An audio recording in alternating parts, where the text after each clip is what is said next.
Hi, my name is Oliver Burns, and in this film I'll be explaining the system's dynamic concept of positive feedback, otherwise known as a positive feedback loop. Before I explain what positive feedback is, it is important for me to first outline a few basic concepts from system dynamics. Firstly, to quote Donella Meadows, a system can be seen as being an interconnected set of elements. These elements are often portrayed as being organized in some form of network and can be seen to be interconnected in such a way that they produce their own pattern of behavior over time. Within all systems, there are stocks and flows.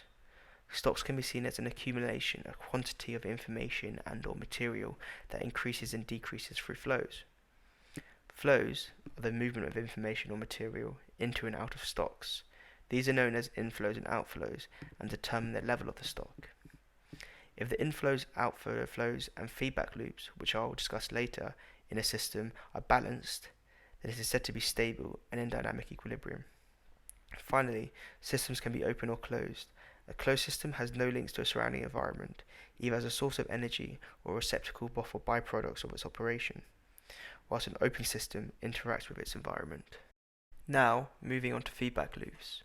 A reinforcing feedback loop enhances whatever direction of change is imposed on it. Importantly, this can be positive or negative. Using the example of a basic systems model, if an increase in A leads to an increase in B, then an increase in B will lead to an increase in A. This is a positive feedback loop, as shown on screen. Negative feedback loops act in the opposite direction.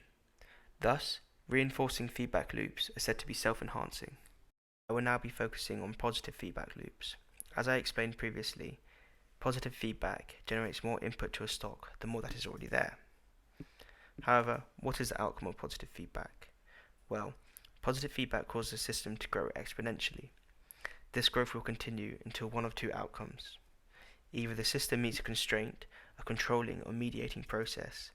This usually takes the form of a negative feedback loop and acts to restore stability to the system, bringing it to a sustainable equilibrium.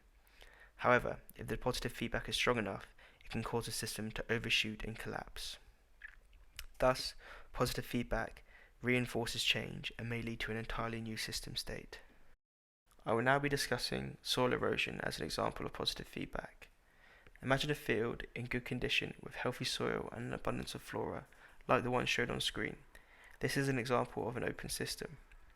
Disturbances, including strong winds, fluvial erosion, and human activities such as deforestation, intensive agriculture, and road building can greatly impact the ecosystem by opening a window of opportunity for the erosive processes, leading to an increase in soil erosion as the disturbances intensify. Flores et al. 2020. This erosion causes the detachment of soil particles, leading to the topsoil being transported away. This in turn causes a reduction in soil fertility, which leads to a reduction in vegetation cover, diversity, and a slower recovery rate, as the flora have lower resistance and cannot survive in the less fertile conditions. Bernadette et al. 2015.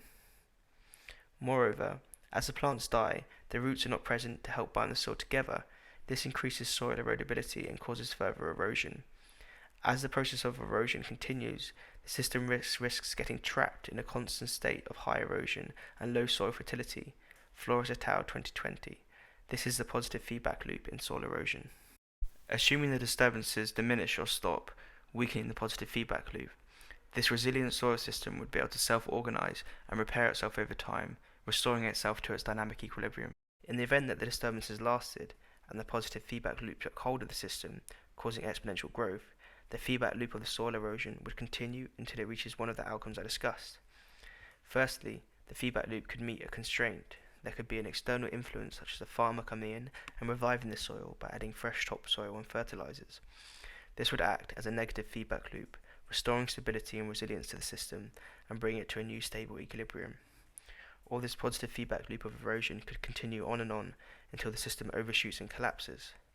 In this case, the self-enhancing nature of the positive feedback would cause it to continue until the soil is completely eroded, making it infertile, uninhabitable for plants, and unusable for human activity, causing the landscape to be abandoned and the system to enter a new state. This use of soil erosion as an example of positive feedback can be easier understood and expressed using a systems model. This can be seen on screen. However, it is important to note that positive feedback loops are often a small part of a larger, more complex system containing many other inflows and outflows that affect the dynamics of the system and the strength of the feedback. Furthermore, feedback loops can also be coupled with other feedback loops, as shown here. Finally, other elements of the soil ecosystem, such as crops and vegetation, have feedbacks with the atmosphere and other aspects of the Earth system.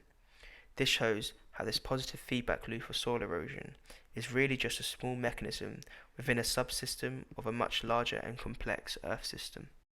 Here are a few points summarizing what I have said in this video. Here are the references I used for this project. Thank you for listening.